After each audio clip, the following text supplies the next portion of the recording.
સૌરાષ્ટ્રનું પ્રવેશદ્વાર ગણાતું સુરેન્દ્રનગર, જ્યાં હવામાનમાં પલટો આવ્યો છે। સુરેન્દ્રનગર જિલ્લામાં હવામાનમાં પલટો જોવા મળી રહ્યો છે। તાપમાનનો પારો નીચે ગયો છે અને વાતાવરણમાં સામાન્ય ઠંડક પ્રસરી છે। લીંબડી લખતરના ગ્રામ્ય વિસ્તારમાં કમોસમી વરસાદ વરસ્યો હોવાની જાણકારી પ્રાપ્ત થઈ છે। કઠેચી, મોટી કઠેચી, ગડથલ ગામમાં પણ માવઠું વરસ્યું। છૂટાછવાયા વિસ્તારોમાં વરસાદ વરસી રહ્યો છે। તલસાણા, માલિકા, ડેરવાડા, સાકર સહિતના ગ્રામ્ય વિસ્તારો કે જ્યાં કમોસમી વરસાદે ખેડૂતોની ચિંતા વધારી છે।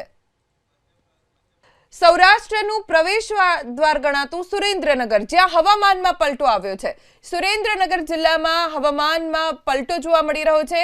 તાપમાનનો પારો નીચે ગયો છે અને વાતાવરણમાં સામાન્ય ઠંડક પ્રસરી છે। લીંબડી લખતરના ગ્રામ્ય વિસ્તારમાં કમોસમી વરસાદ વરસ્યો હોવાની જાણકારી પ્રાપ્ત થઈ છે। કઠેચી, મોટી કઠેચી, ગડથલ ગામમાં પણ માવઠું વરસ્યું। છૂટાછવાયા વિસ્તારોમાં વરસાદ વરસી રહ્યો છે। તલસાણા, માલિકા, ડેરવાડા, સાકર સહિતના ગ્રામ્ય વિસ્તારો કે જ્યાં કમોસમી વરસાદે ખેડૂતોની ચિંતા વધારી છે।